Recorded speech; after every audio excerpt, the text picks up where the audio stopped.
we've been mentioning all morning, federal disaster assistance is available to people impacted now by the severe storms and the flooding that we experienced in January. Joining us now to explain how San Diegans can get help is Congressman Juan Vargas. Congressman, thanks for coming in. We sure appreciate it. Let's talk about getting this assistance. That's no easy task, right? What was the process to do that, and how could people get help? Well, interestingly, once a disaster happens, you have to actually apply for it as a state.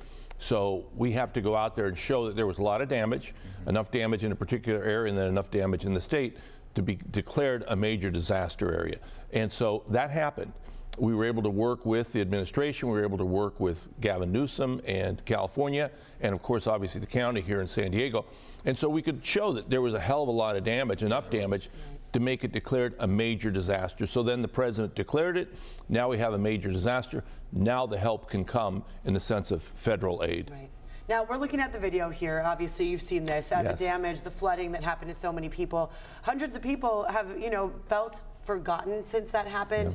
Yeah. A lot of people are saying, hey, this community was left to flood. What do you want to say to those people? I know they've been very upset about their lives turned upside down.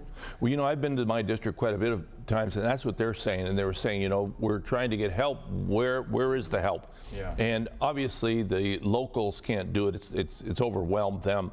And so that's why the federal government kicked in. Normally what happens in this process is we have to apply to the federal government because the state and the county is supposed to take care of small issues, disasters that happen that are not major. Once it's a major disaster, obviously you need more help, and that's why the federal government kicks in. But throughout the country, you don't want every disaster to be a major disaster. Otherwise, the locals won't pay attention and they won't do anything. So in this case, people are applying, they need to apply, and there's a process now. And it's open to them. They have to show the damage that happened to them because of this particular storm.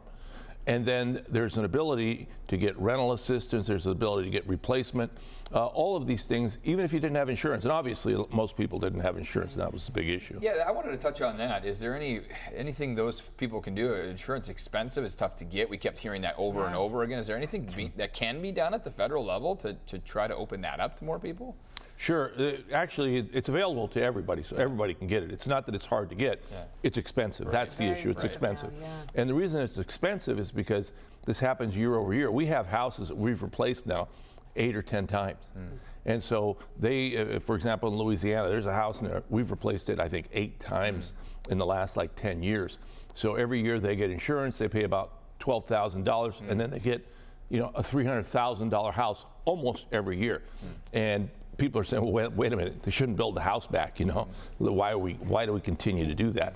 And that's why it's expensive. Yeah, and when we're talking in this region, southeast San Diego hasn't seen flooding like this. I mean, this was definitely historic flooding, but we are seeing more of these extreme weather events. So you representing this district, that region, tell us what you'll be doing now to try to address this. Each time it rains, I think this is going to be on people's minds. Yeah, in fact, I was down there with FEMA recently, and also with some of the federal government to find out what can we do to harden these areas, Choias Creek in particular.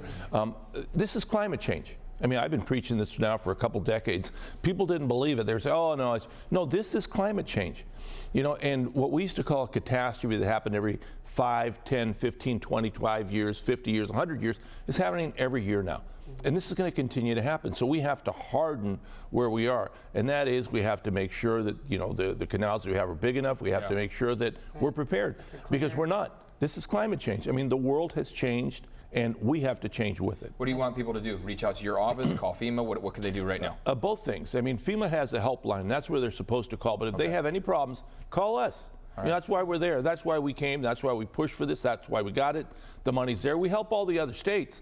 It's time for San Diego and California to get some money back. That's why you're representing. That's why we're fighting for it. All right, thanks, Congressman. Thank you very much. Appreciate you coming in. And now we want to send it over to Evan to talk about the rest of this storm's